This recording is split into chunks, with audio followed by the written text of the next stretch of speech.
No African nation has ever won this title. And look at Nene. Benjamin's driving for the line. What a finish. They're all closing. The American might be caught. Botswana by a whisker. What a race.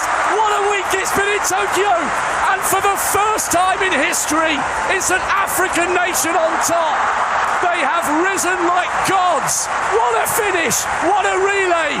The Botswanans in the crowd are in tears, and their star men are doing a dance of delight in the rain.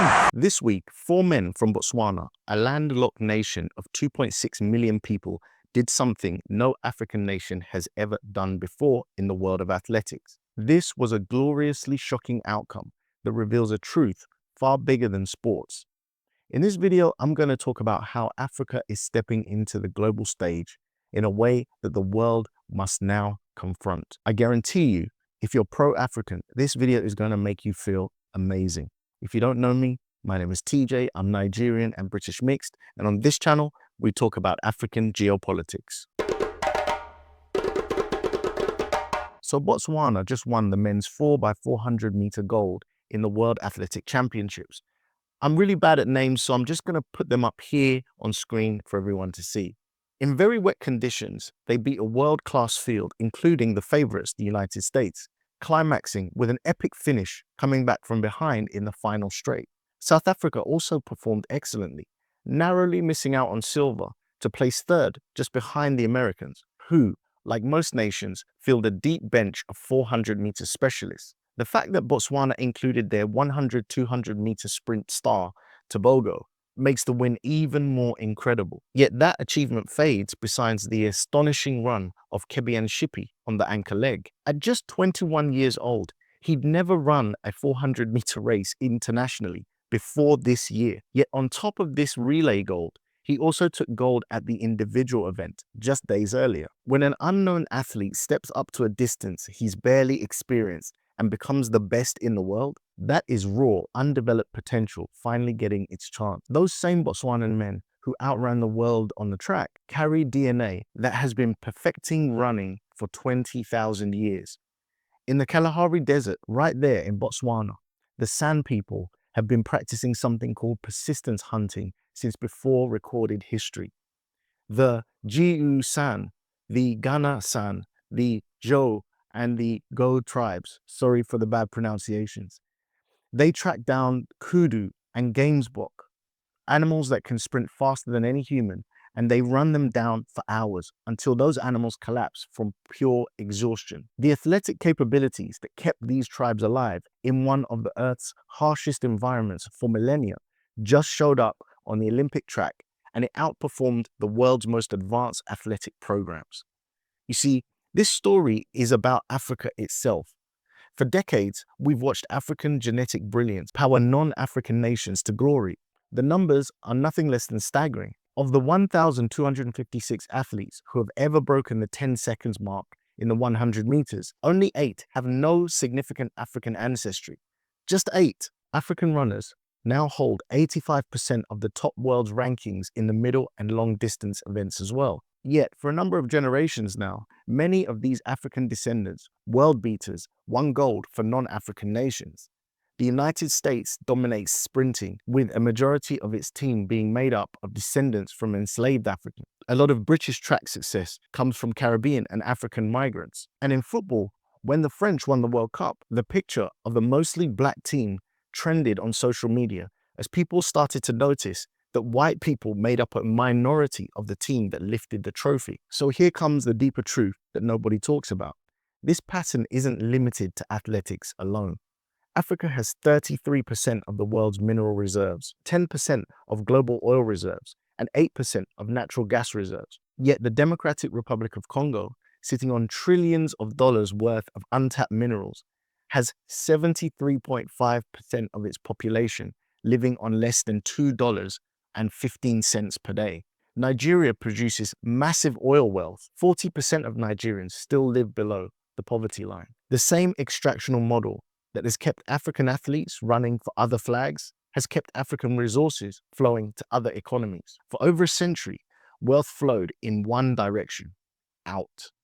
The profits, the value addition, the glory, The manufacturing jobs, the technology, the advancement, all of it went somewhere else. Raw materials went out, finished products came back, and they came back at higher prices. Africa is the most genetically diverse continent on the earth. More genetic variations exist within Africa than in the rest of the world combined.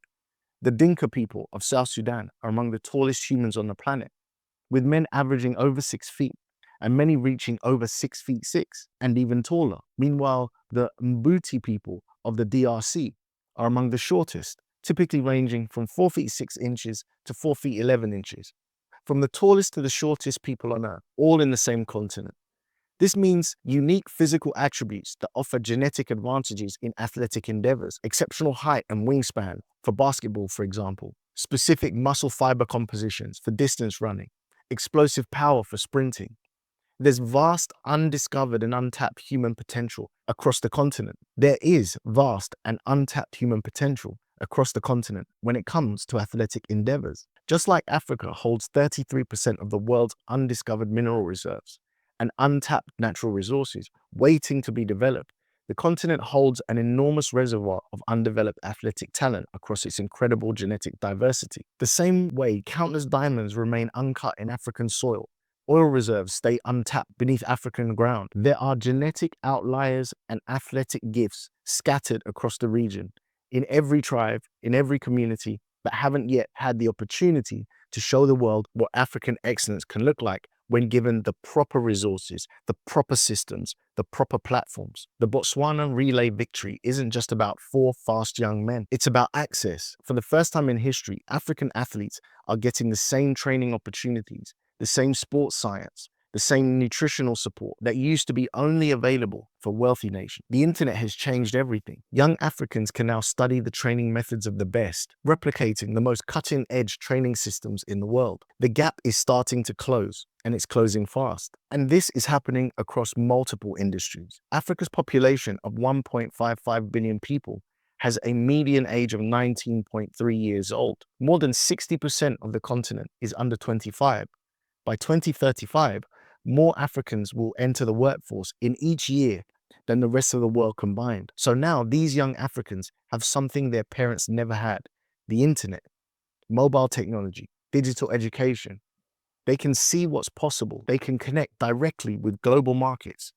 Afrobeats is conquering the global charts, all produced from African studios. African tech entrepreneurs aren't waiting for Silicon Valley approval anymore. Nigerian fintech is a sector exploding with homegrown solutions. South Africa's e-commerce platforms are competing directly with Amazon in their own markets. These are young, connected, educated minds who can watch the Botswana team win in Tokyo and think to themselves, if they can do it, we can do it too.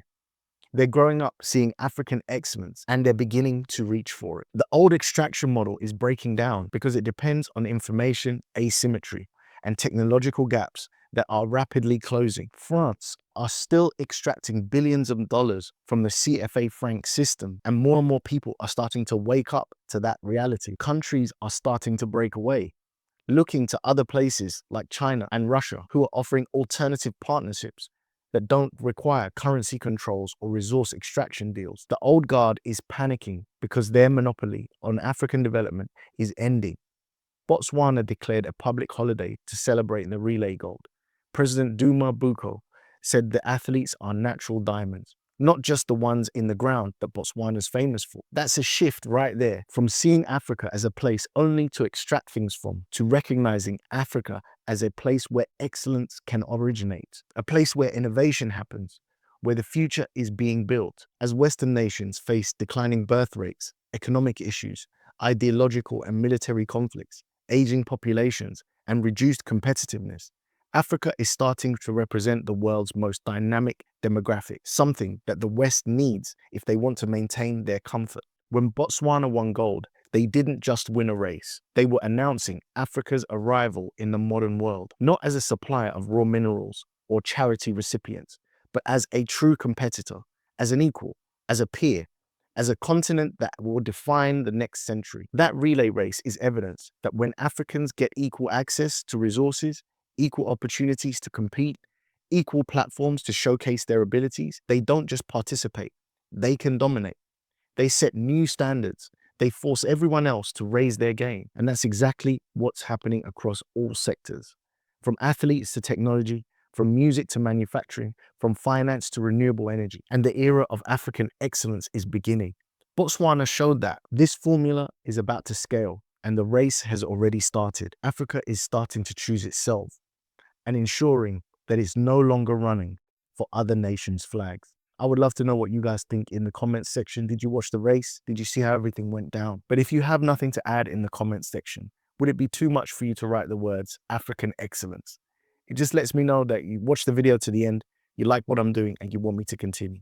Thank you so much for watching this video today, and I'll catch you in the next one. Peace.